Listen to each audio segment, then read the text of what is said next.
4 chords and 10 picks ago, or so it seems, the Beatles arrived in America and sent a generation of kids like me into the waiting arms of music stores and guitar teachers.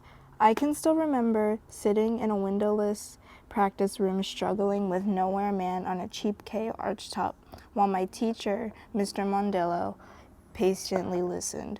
It not only seemed impossible, it seemed silly. These plodding chords had nothing to do with the Beatles. Besides, I'd started these lessons too late. While all my friends were forming and reforming bands, saving up for new guitars and amps, trading licks, collecting albums, I was off to the side, reading books and dreaming about writing them. Yet the K kept calling. Though it was the kind of guitar that your parents might buy if neither you nor they knew the first thing about guitars, long gone now. It looked a lot like the Martin R17 on page 54. It did have two virtues. One, it was easy to play with the fast, narrow neck and low action of an electric. But more important, it looked cool. No one else had anything like it. Where it had come from, who made it, and why did it sound so thin? Especially compared to my friend's Jumbo Martin D35. Looking for answers to questions like these opened up a different side to the world of guitars.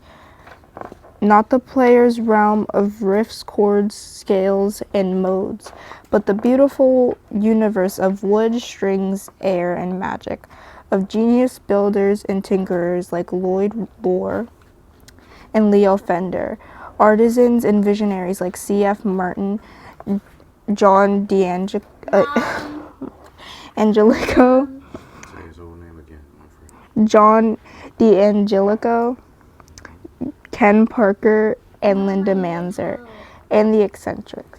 So many eccentrics.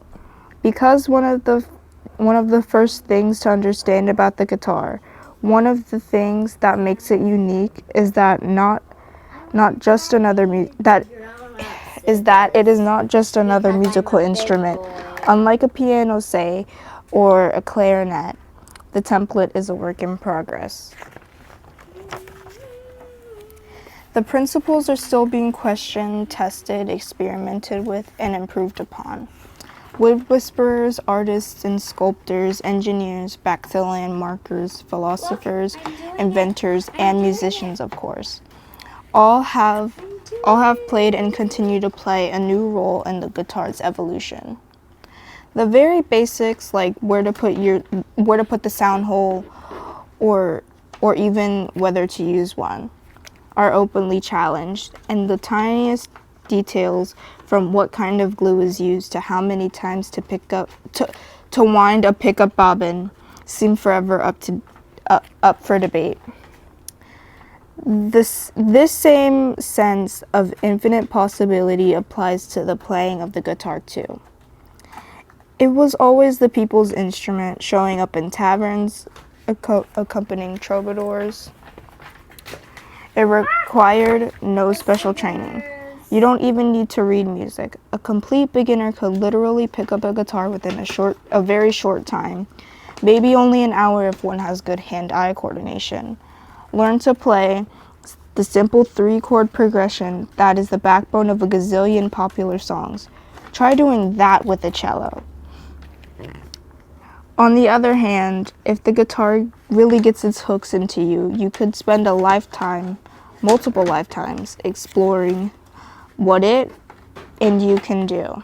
It plays harmony, melody, rhythm, and every scale imaginable, from the basic major and minor to the Egyptian pentatonic. And that's before you explore open tunings.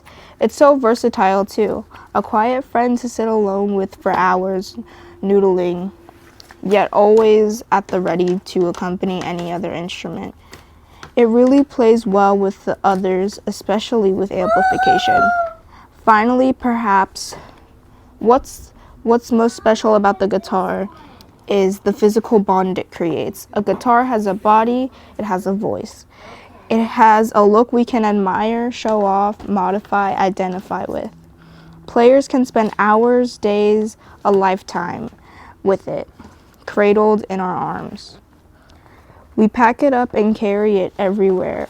And when we meet a fellow guitar lover, we can geek out and speak about guitars for hours. It's both universal and deeply intimate, as ubiquitous as any other consumable. Just walk into your local guitar center. And yet, transcendent. It even falls prey to the most believed in romantic myth. The one is out there just for you.